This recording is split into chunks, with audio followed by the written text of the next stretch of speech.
10 questions, week 15, and yes, there is a warning on my shirt.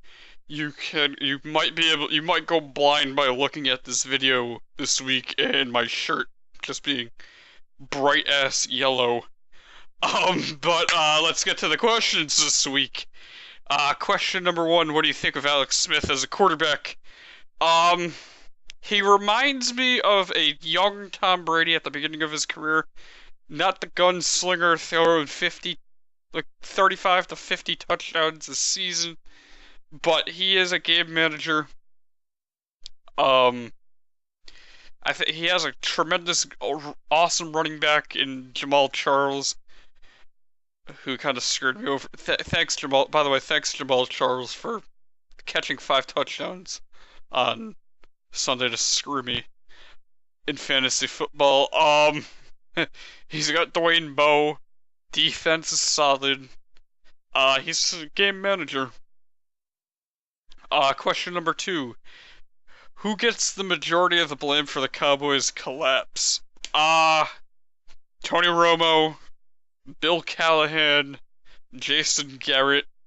But it's the Cowboys in December. Are you really surprised that they are having the same thing happens every year? And I'm not surprised that it is. But yeah, blame those 3 people for their collapse. 'Cause up 26-3 on a Green Bay squad without Aaron Rodgers, and then choking it away by giving up touchdown, touchdown, touchdown, touchdown, touchdown. That's kind of funny. And sad at the same time. Question number 3. Can the New England Patriots make it to the AFC Championship Game without Rob Gronkowski? Yes. If I remember correctly, they went 4-1 or 5-1 without Gronkowski, the beginning of the year. I think they can definitely make it to the AFC Championship Game, although probably if they play Denver, it might be a little bit harder this time.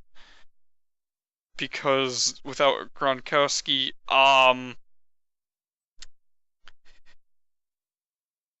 they can definitely get there because the AFC is kind of weak. I mean, I don't know who they'd get in the second round if they get the first round bye.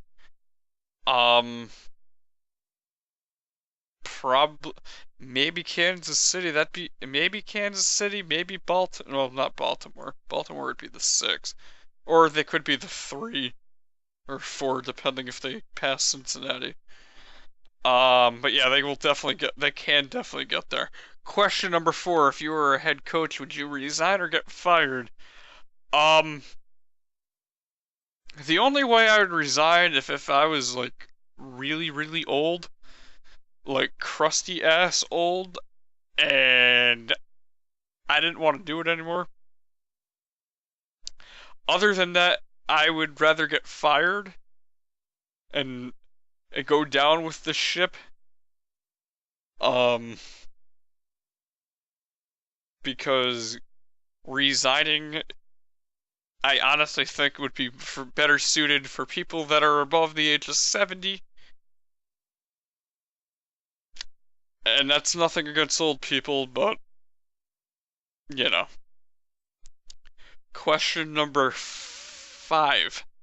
Should Kirk Cousins get a legit shot to steal the job from RG3? No. No. I think Washington should trade him to get pick compensation, because there's obviously something there that they can actually get some trade value out of him. And yet he can start somewhere else for a team that needs a quarterback, just in case Bridgewater doesn't come out. I know Mariota's not coming out, and I really don't think people are going to take Johnny Manziel number 1 or 2. But yeah, definitely definitely trade him for some picks. Because the way it's looking, giving St. Louis a first-round pick, which could end up being the number 2 pick, is not good. Question number 6. If Eli Manning plays next season similarly to this one, should the Giants look to move on? No, I'd say no. I mean, they've been hampered by injuries. Um, I know hasn't been consistent at all. Um, they definitely need a better running back. But if I'd say give it 2 more years, and if he continues to do it after the third season, then then you should look to move on. Other than that, Eli is an elite quarterback. He's won 2 Super Bowls over my Patriots. I think he's won the MVP in both. Um, and he's played fantastic in the postseason. Question number 7. Aren't the 49ers and Seahawks supposed to be terrible when they come east?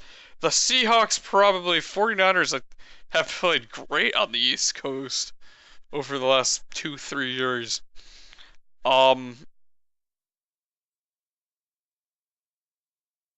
It doesn't really make a difference. San Fran played Tampa, and the Seahawks played the Little Giants and dominated them in all aspects of the game. But yeah, Seahawks maybe, 49ers no.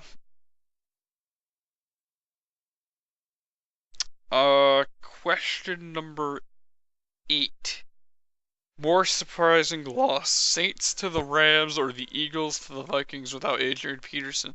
The Eagles to the Vikings without Adrian Peterson and Toby Gerhart. I was actually surprised by, I'm probably gonna say his name wrong. I apologize for that. Matt Asiata from Utah. Um, I was absolutely kind of shocked that they put up almost 50 points on the Eagles.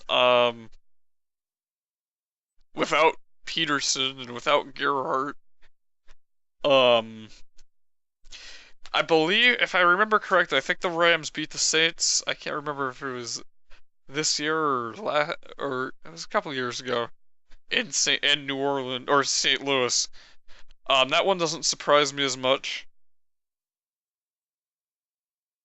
just because of that factor. But I would definitely go with the Eagles losing to the Vikings. Number 9. What bold prediction did you have at the beginning of the season that has turned out to be correct? The Kansas City Chiefs making the playoffs. Yes, I had the Chiefs making the playoffs. I had them as a 6th seed, going 10-6. And I believe they've clinched a playoff spot. They still have a shot at their division. They could be the number 1 seed going into the playoffs. They could have home field. I know Chiefs Nation would be proud of me for saying that. I know a lot of people thought they'd be at least a year or 2 away, but I had them in the playoffs this year, and they're gonna be in the playoffs this year. And damn, I'm feeling good about that. Question number 10 is...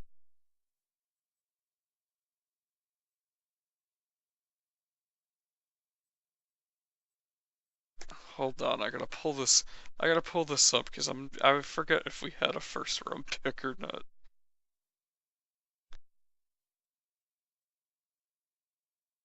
Alright,